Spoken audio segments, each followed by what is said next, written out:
বাপের কথাবার্তা শুনবার পরে ওই সময় মেয়ে ছেলেরা চুপ করে থাকে, কোনো কথা বলেন নাই। এমন সময় আমার আরেকজন মহিলা মেয়ে ছেলে ওই বাড়িতে দান করতে নিতে আসে। যখন মেয়ে ছেলে যখন দান দিয়ে দিয়েছে ওই সময় মেয়ে ছেলেটা বাইরে বের হয়ে গেছে।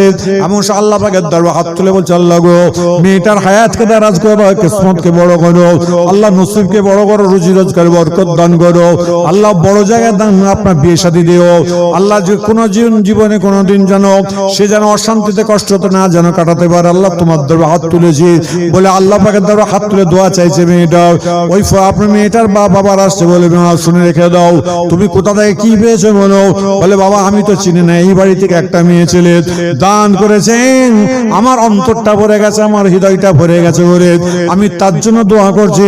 ওই সময় ঘরে আসার পরে মেয়েকে ডাকলে, ডেকে বললো, মেয়ে ছেলে তোমাকে আমি দান করতে নিষেধ করলাম, তুমি কেন দান করলে বলো? চুপ করে আছে।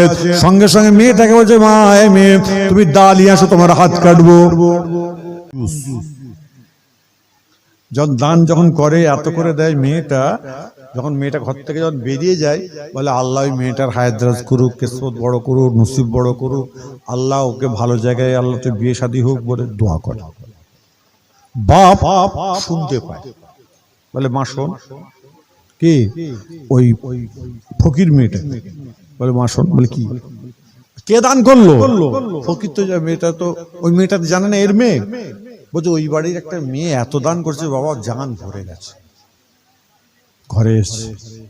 ঘরে এসে মাকে বলছে, মেয়ে তোমাকে আমি দান করার জন্য নিষেধ করলাম, খবরদার তুমি দান করবে না, খবরদার দান করবে না। এবার যদি তুমি দান করেছো, দা দিয়ে তোমার হাতটা কেটে দেবো। কে বলছে? বাপ। বাপের কথাবার্তা শুনবার পরে ওই সময় মেয়ে ছেলেরা চুপ করে থাকে, কোনো কথা বলেন নাই। এমন সময় আমার আরেকজন মহিলা মেয়ে ছেলে ওই বাড়িতে দান করতে নিতে আসে। যখন মেয়ে ছেলে যখন দান দিয়ে দিয়েছে ওই সময় মেয়ে ছেলেটা বাইরে বের হয়ে গেছে। এমন সময় আল্লাহ পাকের দরবারে হাত তুলে বলছে, আল্লাহ গো, মেয়েটার হায়াতকে দারাজ করো, কিসমতকে বড় করো, আল্লাহ নসিবকে বড় করো, রুজি রোজগার বরকত দান করো, আল্লাহ বড় জায়গায় দান আপনার বিয়ে শাদী দিও, আল্লাহ যে কোনো জীবনে কোনোদিন যেন সে যেন অশান্তিতে কষ্টতে না যেন কাটাতে পারে। আল্লাহ তোমার দরবারে হাত তুলেছি বলে আল্লাহ পাকের দরবারে হাত তুলে দোয়া চাইছে মেয়েটা। ওই আপনার মেয়েটার বাবার আসছে বলে, শুনে রেখে দাও, তুমি কোথা থেকে কি পেয়েছো বলো। বলে, বাবা আমি তো চিনি না, এই বাড়ি থেকে একটা মেয়ে ছেলে দান করেছেন, আমার অন্তরটা ভরে গেছে, আমার হৃদয়টা ভরে গেছে বলে আমি তার জন্য দোয়া করছি। ওই সময় ঘরে আসার পরে মেয়েকে ডাকলে, ডেকে বললো, মেয়ে ছেলে তোমাকে আমি দান করতে নিষেধ করলাম, তুমি কেন দান করলে বলো? চুপ করে আছে। সঙ্গে সঙ্গে মেয়েটাকে বলছে, মা মেয়ে তুমি দা নিয়ে আসো, তোমার হাত কাটবো। দা বোঝেন তো? এই দা বোঝেন না? দা নিয়ে এসো, হাত কাটবো। মেয়েটা ওই সময় মনে মনে ভাবছে, না না না, কোনোদিন বা ছেলে মেয়ের হাত কাটতে পারে না, কিন্তু যখনই আপনার দাঁত হাতে তুলে দেয়, এমন হাতটা বলে, তোর তো ডান হাতটা দিয়েছে, এখান থেকে একটা কোপ মেরেছে, সঙ্গে সঙ্গে হাতটা দুটো হয়ে চলে যায়। এত কষ্ট যায়, বালা যায় বা যন্ত্রণা, জ্বালা যন্ত্রণা, রক্ত গপ পড়ছে। এমন সময় মেয়েটা মনে মনে ভাবছে, আমার নানার বাড়ি যদি যাই, আমার মামারা আমার বাপকে মেরে ফেলবে। আজকে আমি কোন আত্মীয়র বাড়ি যাই, তারা আমাকে প্রশ্ন জিজ্ঞাসা করবে। না না না, আমি কোনো জায়গায় যাব না। ওই সময় মেয়েটা জঙ্গলে চলে যায়। জঙ্গলে যাওয়ার পরে জঙ্গলে আপনার গাছপালা, আপনার কি বলে, গাছের পাতা খেয়ে পানি খেয়ে রাত কাটি যায়। 1 দিন 2 দিন 5 দিন 10 দিন 20 দিন অনেক দিন হয়ে যায়। এমন সময় বাগানে আপনার জঙ্গলের মধ্যে রাজা ছেলে শিকার করতে এসেছে। রাজার ছেলে শিকার করতে, ভালো করে বুঝবেন, রাজার ছেলে শিকার করতে এসে দেখছে মেয়েটা যে কাপড় ছিল, কাপড়টা তো ছিঁড়ে টুটে গেছে, সতর ঢাকতে হবে, চুলটাকে সামনের দিকে দিয়ে বসে আছে। রাজার ছেলে ভেবেছে একটা খুব বড় ধরনের জন্তু হবে, বন্দুক তুলেছে, ফায়ার করবে। তখন মেয়েটি বলছে, আপনি মারবেন না, আপনি মারবেন না, আমি হলাম আদম সন্তান। যখন হাঁকার দিয়ে বলেছে, বা আপনার কি বলে, বন্দুক নিচে চলে যাচ্ছে। বলছে, আপনি কে? বলছে, এই মেয়ে তুমি যে উপরে বসে আছো তুমি কে? বলে আমি আদম সন্তান। বলছে আচ্ছা, এই মেয়ে তুমি নামবে, নামতে পারবে? বলছে আমার সতর ঢাকার কাপড় নেই, আমি তার জন্য নামতে পারবো না। রাজার ছেলে পাগড়িটাকে খুলে দিয়ে ছুঁড়ে দিয়ে বলছে, এই মেয়ে আমি আমার এই পাগড়িটা দিলাম অনেক বড়, তুমি সতর থেকে নিচেই নামো। নিচেই এসছে। আসার পরে রাজার ছেলে জিজ্ঞাসা করছে, তোমার নাম কি? বলছে জানি না। মেয়েটা বলছে, তো মেয়েটা রাজার ছেলে বলছে তোমার নাম কি? বলছে জানি না। তোর বাপের নাম কি? বলছে জানি না। তোর মায়ের নাম কি? জানি না। বলছে কি ব্যাপার, সব জানি না জানি না, কি ব্যাপার বলো তোমার? এই শোনো, তুমি জানি না বলে তুমি কাটিয়ে দিচ্ছ, কি ব্যাপার? বলে জান। রাজার ছেলেকে বলে জান, আমি একজন মহিলা, মেয়ে ছেলেরা আপনারা 7-8 জন বেটা ছেলে পুরুষ মানুষ এখান থেকে যান, চলে যান। তখন রাজার ছেলে বলছে সর্বনাশ করেছে, আমার কথার উপরে এরকম ভাবে তেজে কথা বলছে, এই তুমি আমার সঙ্গে যাবে? রাজার ছেলে এবার বলছে তুমি আমার সঙ্গে যাবে? তখন মেয়েটি বলছে আমাকে খেতে দেবেন? আমাকে খেতে দেবেন? বলে হ্যাঁ খেতে দেবো। হাতটাকে ভালো করে জড়িয়ে নিয়ে গেছে। মা কি বলছে, মা যখন রাজার ছেলের সঙ্গে যখন হেঁটে হেঁটে যাচ্ছে তখন সবাই বলা করা করছে, বলে দেখ রাজার ছেলে একটা কালো কুৎসিত মেয়েকে হাত ধরে নিয়ে যাচ্ছে, পাশে পাশে নিয়ে যাচ্ছে, সবাই সবার কথা বলছে। ঘরে নিয়ে যাবে, মাকে বলছে মা এই মেয়েটাকে আমি জঙ্গল থেকে পেয়েছি, গোসল করাও, খাওয়া দাওয়া দাও, কাপড় জামা দাও। ওই সময় মেয়েটা গোসল করে নেয়, খাওয়া দাওয়া করতে থাকে, নামাজ কালাম পড়তে শুরু করে দিয়েছে। এমন সময় 1 দিন নয়, 2 দিন নয়, 3 দিন নয়, 5 দিন নয়, 15 দিন, 20 দিন, 22 দিন হয়ে গেছে।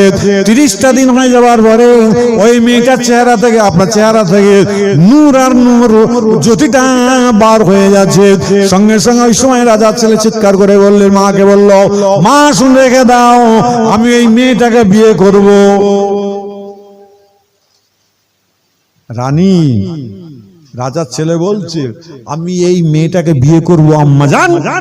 তখন রানী বলছে, রাজার বউ বলছে, এই তুমি আর এক রাজার বাড়ি থেকে তুমি মেয়ে নিয়ে আসবে, তুমি এই মেয়েটাকে বিয়ে করবে? বলে না মা, এই মেয়েটার চেহারা থেকে নূর আর জ্যোতি বেরোচ্ছে, এই মেয়েটি দুনিয়াদার নয়, এটা আল্লাহর প্রেমিকা বান্দা। আরেকবার জোরে বলেন না, আরেকটু জোরে বলা যাবে না?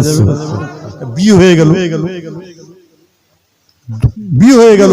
বিয়ে হয়ে যাওয়ার পরে আমাদের যে নিয়ম আছে ঘরের মধ্যে, স্বামী স্ত্রী, আগে যুগে এমন থাল দিত, স্ত্রী স্বামীকে খাইয়ে দেবে, স্বামী স্ত্রীকে খাইয়ে দেবে, সুন্নাত রাসূল। তারপর সব খাচ্ছে, দিবেন, খাওয়া দিয়েছে, বলে এসো খাই। মেয়েটার তো হাত নেই, কেউ জানে না তো এখনো পর্যন্ত।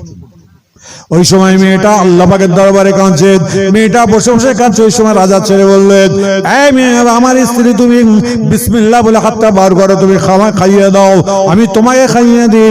যখন বলছে হাউ হাউ করে কাঁদতে শুরু করে দিয়েছে। সঙ্গে সঙ্গে মেয়ে ছেলেটা ওই সময় রাজার ছেলে বলছে, মনে হয় আমাকে তোমাকে পছন্দ হয় নাই, আমি তোমাকে তালাক দেবো, কি একটু বলে দাও।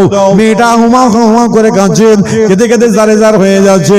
এমন সময় কেতাবের মধ্যে পাওয়া যায় বেশ কিছুক্ষণ বা 5 থেকে 7 মিনিটের মধ্যে আমার আল্লাহ পাকের তরফ থেকে ওই মেয়েটার কানের মধ্যে আওয়াজ আসছে, এই মা তুমি বিসমিল্লাহ বলে ডান হাতটা বার করে দাও, তুমি বিসমিল্লাহ বলে ডান হাতটা বার করে দাও, তুমি বিসমিল্লাহ বলে ডান হাতটা বার করে দাও। একবার, দুবার, 3বার যখন বলেছে, যখনই হাতটা বার করে দিয়েছে, দেখতে পাওয়া যায় ওই হাতের মধ্যে একটা সোনার হাত লাগানো হয়ে গেছে। সবাই জোরে জোরে বলেন সুবহানাল্লাহ। আর একটু জোরে বলা যাবে না? তখন মেয়েটা এবার খাওয়াচ্ছে, আসুন খাই। রাজার ছেলে হাত ধরেছে, বলে এই এতক্ষণ তুমি আমাকে না করলে, এখন তুমি খাইতে চাই, কি ব্যাপার বলো? বলে পরে বলবো, না এখন করতে হবে। বুড়ো বলার পর, শোনার পরে মাকে বাপকে ডেকে বলে, আব্বা এই ব্যাপার। বলে আমার বাপ আমার হাত কেটে দিয়েছিল। রাজা শুনেই বলল, শোনো, অমুক অমুক আমার জায়গা থেকে বসে ওই টাকা পয়সা ধান চাল যা আছে আমার এই বৌমা 2 হাতে দান করতে থাকবে। আরেকবার জোরে বলেন না সুবহানাল্লাহ। যখন দান দিচ্ছে এমন সময় 2-4 দিন হয়ে গেছে, ওই মেয়েটির বাপ যেদিন ওর মেয়ের হাত কেটে দিয়েছে, মেয়েটার যেদিন হাত কেটে দিয়েছে, ভালো করে বুঝবেন, যেদিন মেয়েটার হাত কেটে দিয়ে তার পরের দিন থেকে লোকটির জায়গা জমি টাকা পয়সা যা কিছু ছিল নাস্তার নাবুদ হয়ে গেছে, কিছু নাই, এখন পথের ভিখারি।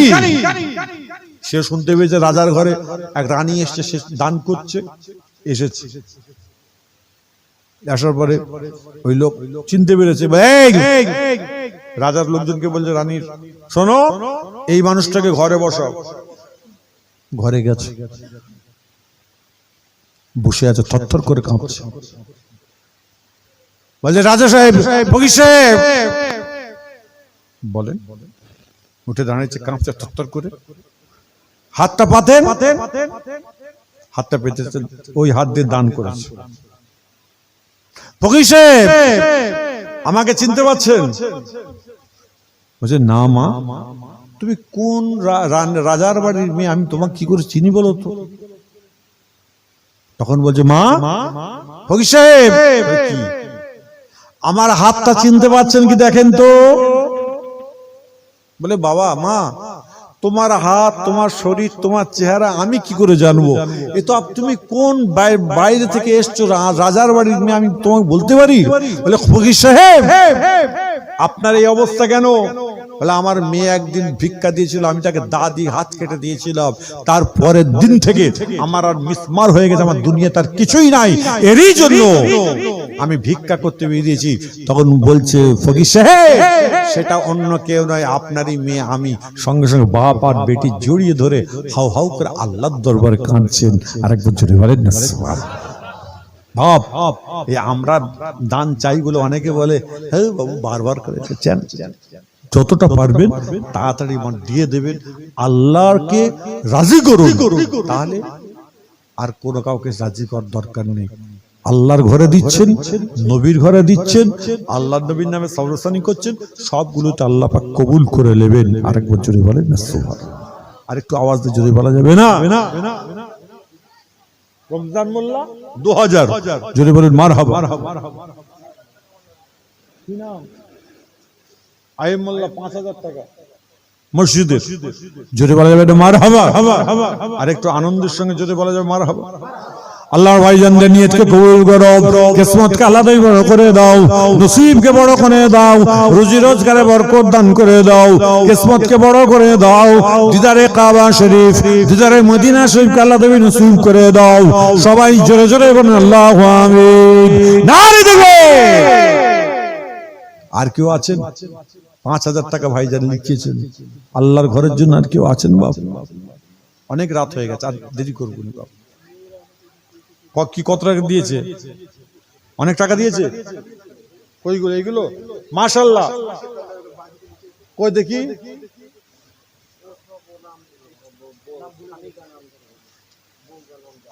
আচ্ছা বাবা, স্বামীটার নামগুলো দাও না। কে কত দিয়েছে? কটা নাম? ওরে বাপরে বাপ, যে লিখেছে একদম পুরো তো ব্যারিস্টার পাস করে একদম ইংল্যান্ডে চলে যেতে। তুমি লিখেছো? তুই ইংল্যান্ডে চলে যাবে।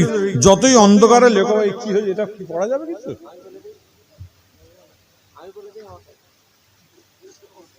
দেখি তুমি লিখেছো, আমি পড়তে পারি কি দেখি, আমি দেখি। আফর বউ নাকি?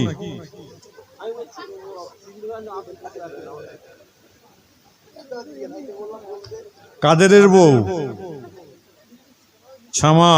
ছামাদের বউ? বল। আমি জানি তো তুমি হচ্ছে একদম বাংলায় থতমত, ইংরেজিতে জলের মতো। বলো নাম বলো। জাফর ভাইয়ের বউ। কত দিয়েছে? 500 টাকা। জোরে বলুন মারহাবা। আরেকটা অলির মা, অলিলের মা 500 টাকা। জোরে বলুন মারহাবা। আরে জোরে বলা যাবে না, মারহাবা। সাইফুল্লাহর মা 500 টাকা। জোরে বলা যাবেন মারহাবা। সিরাজুলের মা 100 টাকা। জোরে বলুন না মারহাবা। খাদিজা 500 টাকা জোরে বলা যাবে না মারহাবা। আজি আজি বুবু, আজি বুবু 100 টাকা। 100 জোরে বলুন মারহাবা। আর একটু জোরে সোরে বলা যাবে না মারহাবা। নারী দেখবে, নারী দেখবে। আর কারো দিবার আছে মসজিদ দেওয়ার জন্য? এই মসজিদ কমিটি, তোমাদের কমিটি ছেলে কই? কটা? এই প্রত্যেকের মাথা পিছু 3000 টাকা করে দেওয়া রইল। তোমার কত ছেলে বলো? 50 জন, 3000 হলে কত হচ্ছে? 1.5 লাখ টাকা। এই কমিটির ছেলেরা সবাই 1.5 লাখ টাকা দেবে। আপনারা সবাই খুশি তো? এই জোরে বলে, একটু আওয়াজে বলো। সবাই খুশি? সবাই খুশি? আচ্ছা, খুশি হিসাবে হাত তুলে দেখান তো কজন খুশি হচ্ছেন। তোলেন 2 হাত একসঙ্গে, তোলেন। হাত বেঁকে থাকলে হাত যেন বেঁকে যাবে, ঝেড়ে তোলো।